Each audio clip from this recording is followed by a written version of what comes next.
Bonjour à tous, alors nous avons ici un endoscope très complet, alors qui a une qualité Full HD, un écran IPS de 5 pouces de diagonale, avec une fibre, point important, qui est détachable puisqu'elle est munie d'une connexion USB ici, donc on peut retirer complètement la fibre fait 5 mètres de long et est équipée en embout de 2 caméras. Vous avez une caméra à l'extrémité cerclée de 6 LED et une caméra sur le côté équipée d'une LED.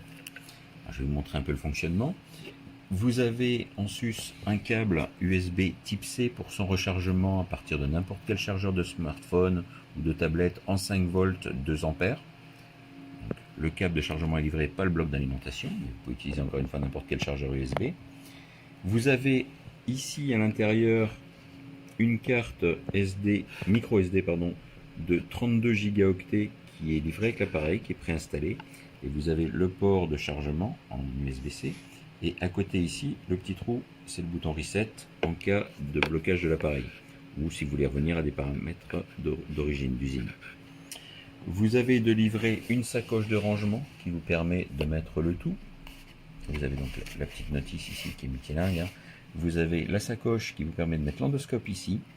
Vous avez ici le rangement du câble avec le volet ici qui sera retenu par la petite croix velcro ici. Hein. Vous pouvez venir la mettre ici, comme ça évite que tout se rabatte quand vous ouvrez. Et vous avez des embouts. Alors vous avez la petite boîte pour ranger les petits accessoires, un petit pin pour faire le reset de l'appareil, un embout crochet, d'accord, un petit embout de rechange qui vient à la place de celui qui est déjà installé, hein, qui se visse simplement. Vous dévissez ce petit anneau là, qui a la même forme que celui-ci, pour visser soit l'embout crochet, soit l'embout aimanté. L'embout aimanté qui est ici. Alors, il faut d'abord repérer l'endroit où se trouve la chose à aller rechercher, parce que bien sûr, l'aimant n'étant pas transparent, ça va vous cacher la vue. Ça va vous servir donc de la caméra latérale pour vous repérer. Ici, vous avez donc le bouton qui va vous servir entre autres à la mise en route. On tient appuyé. Ouais. Là, la caméra se met en route. Vous avez 3 niveaux de luminosité. Alors, vous pouvez éteindre les lumières. Hein. Vous tenez. Voilà. Ici, vous avez le réglage de luminosité. Éteint. Premier niveau de LED. Deuxième niveau. Troisième niveau. Donc, vous avez 3 niveaux d'intensité en fonction des LED qui sont allumés. Là, je suis en vue uniquement sur la caméra à l'extrémité. Voilà. Si je viens tenir le bouton de rotation, alors ça me donne la rotation de l'écran. Hein. Si je veux orienter l'image en fonction de ma position et de la position du lecteur, je peux tout à fait orienter l'image. Si je tiens ce bouton appuyé, je passe en vue caméra latérale uniquement. Et là, j'ai que la LED latérale qui est allumée et je vois parfaitement ce qu'il y a sous l'embout, parce qu'il y a en face de l'embout. Pareil, le réglage de luminosité fonctionnera de la même façon que tout à l'heure.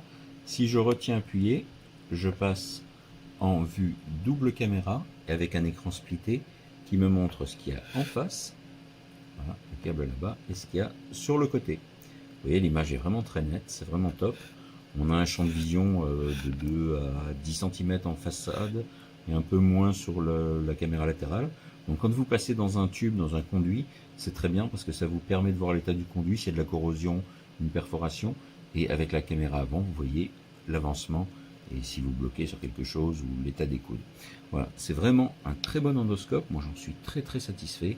On pourrait éteindre pareil. Hein. Vous tenez appuyé jusqu'à l'extinction. La batterie dure environ 4 heures d'autonomie, à peu près 2 heures de charge. Le bouton OK, j'ai oublié de dire, si vous le maintenez appuyé, vous allez rentrer dans le mode de visualisation de la bibliothèque, donc des photos et vidéos qui sont stockées sur la carte SD. Ici, chaque appui ici, vous avez une prise de photo. Si vous tenez appuyé longtemps, vous allez basculer en mode vidéo. Et pareil, un appui déclenchera la vidéo, un appui l'arrêtera. Vous retenez appuyé pour rebasculer en mode photo.